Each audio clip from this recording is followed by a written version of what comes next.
Welcome to Aadya TV. ఇప్పుడు మనతో పాటు ఆర్టీసీలో పనిచేసిన కార్మికురాలు భార్య ఉంది. అంటే ఆయన చనిపోవడం అనేది జరిగిందంట. మరి ఆమెకు ఏ సమస్య మీద ఇక్కడ వచ్చింది, ఆమె ఉద్యోగ విషయమా లేకుంటే వాళ్ళ పిల్లల భవిష్యత్తు గురించి ఏంటని ఆమెను అడిగి తెలుసుకునే ప్రయత్నం అయితే మనం చేద్దాం. చెప్పండి అమ్మా. ఉద్యోగం కోసం సార్, మా సారు రాణిగంజ్ 2 డిపోలో డ్రైవర్గా పనిచేసిండు. అక్కడ యాక్సిడెంట్ అయి చనిపోయింది సార్.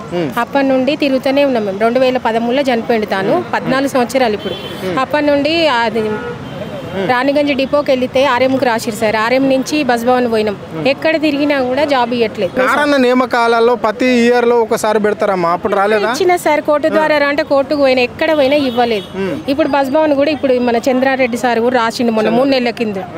ప్రొసీడ్ చేయండి, 3 పాపలు పోషించడానికి ఇబ్బంది ఉందని లెటర్ రాస్తే సార్ సైన్ పెట్టి ప్రొసీడ్ రాసిండు. మేము సజ్జనార్ సార్ దగ్గరికి వెళ్తే నీకు ఆర్టీసీలో రాదు, వేరే చేసుకోమంటున్నారు సార్. ఇంకెంతవరకు తిరగాలి సార్? పిల్లలు 3 అమ్మాయిలు. ఆల్రెడీ ఇక్కడ బోర్డు వేసారు కదమ్మా, కొంతమంది పేర్లు వచ్చేసినాయి వాళ్ళే అని చెప్పి సార్. నాది రాలే, అప్పటి నుంచి తిరుగుతూనే ఉన్నా నేను. ఇప్పుడు కూడా ఏదైనా 3 పాపలకు పోషించుకోవడానికి చిన్నపాటి ఉద్యోగం ఏదన్నా కారుణ్యం కిందనే కాంట్రాక్ట్ ఏమో సార్ డ్రైవర్ కాబట్టి నేను చేయలేను కదా. కాంట్రాక్ట్ కిందనే ఏదైనా హౌస్ కీపింగ్ అయినా ఏదైనా ఇస్తే నేను చేసుకుని నా పిల్లలు పోషించడానికి రేవంత్ రెడ్డి సార్ని అడుగుతున్నా. అందుకే వచ్చాను సార్ నేను బస్సు భవన్ ఇక్కడ. ఏం రాలేదు సార్. ఇంకా ఇప్పుడు ఈ పాలన అంటే ఇంకా నాకు ఏది రాలేదు సార్. నేను పెట్టుకుంది ఇది ఒకటే, ఉద్యోగం కోసమే తిరుగుతున్నా నేను. పిల్లలు ఇప్పుడు ప్రజలకు ఇచ్చే పథకాలలో ఏమన్నా వచ్చినాయా? ఇంకా ఇది ఇంద్రం ఇండ్లు పెట్టుకున్నా సార్. ఇంకా అది ప్రొసీడ్ కాలేదు. ఇంకా మా సైడ్ బాలాజీనగర్లో ఉంటాం మేము, ఈసీఎల్ బాలాజీనగర్. ఇగో 14 ఏళ్ళు అయ్యారు పిల్లలు. ఫస్ట్ ఇయర్ సెకండ్ ఇయర్కి వచ్చి ఇప్పటి వరకు ఏ జాబ్ లేదు. దానికోసమే ఏం లేదు సార్. ఈ మేడం మాకు ఈ పాప రవీంద్రబాద్లో ఆర్టీసీ సమ్మెలో కలిసి అప్పటి నుంచి పరిచయం. ఆమె తోడుగా వచ్చిన మేము ఏదన్నా జాబ్ ఇవ్వడానికి రేవంత్ రెడ్డి సార్ని అడుగుతాం. అదే సజ్జన సార్ అడిగితే ఏమన్నాడు? ఇయ్యలేదు సార్. కాంట్రాక్ట్ ఉంది, వెనక ముందు అయింది కానీ తను చనిపోయింది కాబట్టి రాదు నీకు అంటే కాంట్రాక్టే ఇవ్వమంటున్నాం సార్. మేము రెగ్యులర్ ఇవ్వమంటలే, కాంట్రాక్టే పిల్లలు పోషించుకోవడానికి ఏదన్నా జాబ్ ఇవ్వమంటున్నాం. రేవంత్ రెడ్డి సార్ని అదే అడుగుతున్నా సార్. పిల్లలు పోషించుకోవడానికి ఇబ్బంది ఉంది, ఏ జాబ్ ఇచ్చినా చేస్తామని. ఆర్టీసీలో పనిచేసి ఆమె భర్త అక్కడ ఆర్టీసీలో పనిచేయడం అనేది జరిగింది.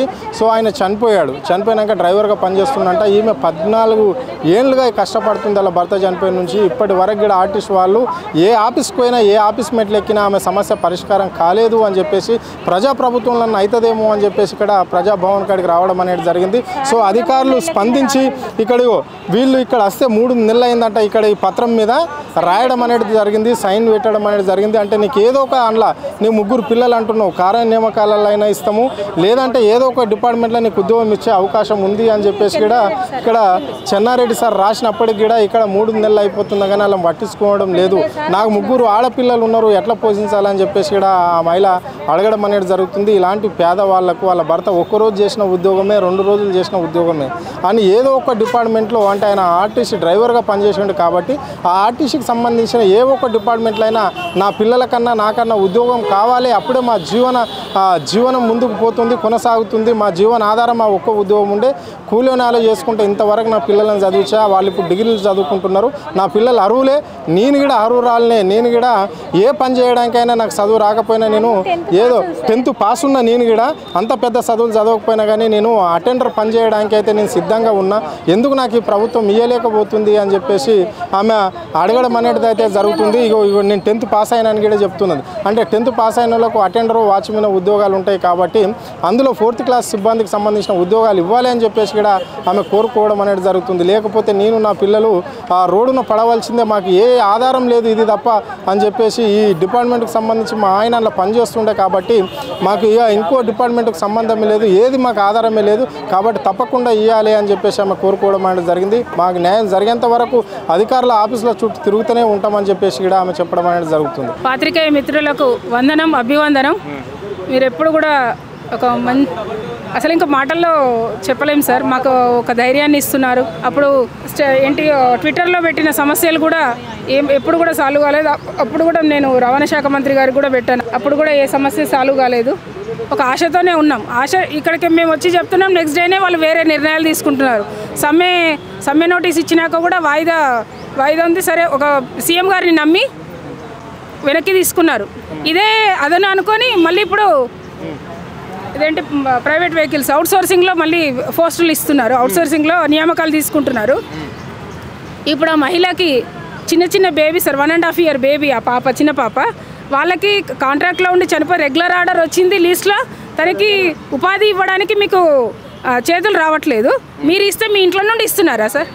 మీ అధికారులు మీ ఇంటికి మేము బిచ్చగాలం మేము రావట్లేదు. మాకంటూ కొన్ని రైట్స్ ఉన్నాయి, మేము అడుగుతున్నాం.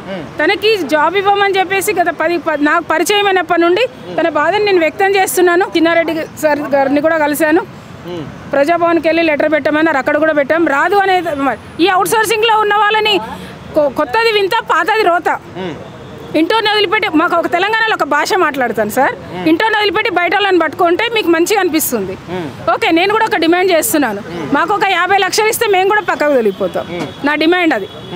నేను రిజైన్ చేయండి అంటారు, రిజైన్ చేస్తాను. నువ్వేమిస్తావు? 15, నాకు 13 ఏళ్ళ సర్వీస్ ఉంది. 50 లక్షలు ఇస్తే మేము పక్కకి వెళ్ళిపోతాం. మాకంటే ఒక వాల్యూ ఉంది సార్. మీకు ఊరికే ఇక్కడికి వచ్చి ఏదో ఒక విధంగా మా సమస్యలు చెప్పుకోవడము, మీకేదో ఒక బికారీలాగా కనబడుతున్నాం మేము. మాకంటూ వాల్యూ ఉంది. ఒక గౌరవప్రదమైన లైఫ్ని మేము డీల్ చేసే ఇది మాకు కనబడట్లేదు. మొన్న ఎగ్జామ్ రాశాను sir, junior assistant exam. 18th exam పెట్టారు, ఆగమేఘాల మీద ఎగ్జామ్ పెట్టారు. చూడండి రిజల్ట్ మొత్తం fail, totally fail. 18th exam పెట్టారు, 19th ఒకటే రోజు, 19th వన్ డేలోనే 20 రోజు రిజల్ట్ వచ్చింది సార్. షాక్ అయిపోయానండి. ఇంత తొందరగా చాలా 100% అవకతవకలు జరిగినాయి. ఇది ఫ్యాక్ట్. ఈ దొంగలందరూ బయటికి వచ్చేంత వరకు నేను వదలా. సజ్జనార్ గారు, మీ ఇంట్లో ఉన్న వీరభద్రుడు, భద్రకాళ అమ్మవారు, నేను ఇక్కడ ఉన్నది కూడా నేను విశ్వరూపం దాలిస్తే మామూలుగా ఉండదు. మొన్న కూడా 1 o'clock వరకు మేము అసలు పోలీసులు అక్కడ వెళ్ళిపోండి అంటే సార్ అక్కడికి వెళ్ళాము. మా ఎంప్లాయీ మీద చెయ్యేసి నెడితే అంటే పోలీసులు అందరూ ఒక రకంగా ఉండరు, వాళ్ళ వ్యక్తిత్వాలను బట్టి ఉంటుంది. చెయ్యేస్తే సార్ అంత దూరం పడ్డాడు. మేము కనుక అడ్డుకోకపోతే, కొంచెం అడ్డు చెప్పకపోతే రోడ్డు మీద తల పగిలిపోయి ఇంజూర్ అయ్యేది. ఇదేనా సార్ విధి విధానాలు? ఆర్టీసీ వాళ్ళంటే అసలు మీకు ఏంటి? అసలు మహాలక్ష్మి పథకం నడిపిస్తుంది మేము. అప్పుడు కార్గోది కూడా ఇల్లు తిరిగి కార్గోని పెంపొందించింది మేము. మీరు ప్రైవేట్ చేస్తారు. ఇప్పుడు కూడా మహాలక్ష్మి పథకం పెంపొందించాలని చెప్పేసి అంత ఇంప్రూవ్ చేసినాక మీరు ఉమెన్ ఎంపవర్మెంట్ అంటారు. మేము ఉమెన్ కాదా? మా ఎంప్లాయీస్ వాళ్ళ పిల్లలు, వాళ్ళ భార్యలు ఉమెన్ ఎంపవర్ కాదా? ఉమెన్ ఎంపవర్ని మేము పెంపొందించాలనే ఉద్దేశంతో మీరు మహాలక్ష్మి పథకాన్ని తీసుకొచ్చారు. మరి మేము మహిళలం కాదా సార్? మా కష్టం మీ కష్టంలా కనబడట్లేదా అని డిమాండ్ చేస్తున్నాను. దీనిపైన కూడా సీఎం గారు ఒకసారి రివ్యూ చేస్తే బాగుంటుంది. అవకతవకలు చేసిన వాళ్ళని ఇమీడియట్గా సస్పెండ్ చేయాలి. మీకు రిజల్టే తెలుస్తుంది సార్. రిజల్ట్ కోర్టు కంపల్సరీ మేము పిటిషన్ వేస్తాం. మీకు టోటలీ ఫెయిల్. చూడండి, టోటలీ ఫెయిల్. మంచి ఇంటెలిజెంట్ ఉన్న వాళ్ళు కూడా మాకు తెలుసు ఎవరు ఏ విధంగా చదువుకుని వాళ్ళ నిబద్ధత ఏంది అనేది, వాళ్ళ ఎడ్యుకేషన్ బట్టి వాళ్ళ ఫీడ్బ్యాక్ ఏందని మాకు అర్థమవుతుంది. వాళ్ళకు కూడా రిజల్ట్ రాలేదు సార్. పని రాని వాళ్ళకు రిజల్ట్ ఇచ్చారు అంటే రేపు సంస్థను మొత్తము సర్వనాశనం చేయడానికి ఆల్రెడీ నాశనం పట్టిస్తున్నారు. ఇంకా నాశనం చేయండి అని చెప్పేసి వాళ్ళకు ఇస్తున్నారు, ఛాయిస్ ఇస్తున్నారు. నేను 100% డబ్బులు తీసుకొని ఇస్తున్నారు.